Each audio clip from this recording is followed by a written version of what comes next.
George, it's so nice to meet you, the member of the public that nominated Sugru to be part of the crowdsourced wall here at the Design Museum. Thank you so much. So we actually haven't met before. Will you tell me about yourself and why you nominated Sugru? So my name's George. I'm an architect. I can't quite remember how I first heard about Sugru. It feels like it's part of everyday life to a certain extent. We've got blobs of it all over the house. And what was it about Sugru that resonated with you in terms of nominating it for the crowdsourced wall here at the Design Museum? I'm a big believer in mending things rather than just chucking them away, and there's the kind of whole ecological or environmental imperative to stop stuff going to landfill. There being a product out there that, in a way, it's kind of it's almost not a product, but it's a kind of a gateway to so many other possibilities. That, I think, is what kind of resonated.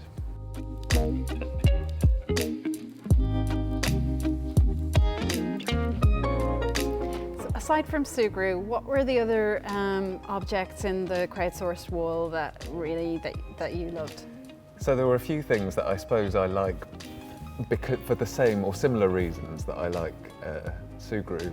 Lego is in there. Swiss Army knife, again, it's a small thing, but it has so many applications and it gets you out of lots of fixes when you're in the middle of nowhere. Just to see the kind of range of stuff there. I mean, I loved seeing, like for example, the Singer sewing machine. It's something I inherited from my grandma, and the iPod, and even like the Fisher-Price toy phone is one of those things that anyone that ever had one will kind of have fond memories, I think, of the little eyes. Yeah, there are definitely things there that triggered similar memories for me. Actually, the OS map was one that I saw, and I think partly also because the OS map kind of empowers people to kind of get out and explore the world. So it's about 10 years since you developed Sugru. What are you most proud of from that trajectory?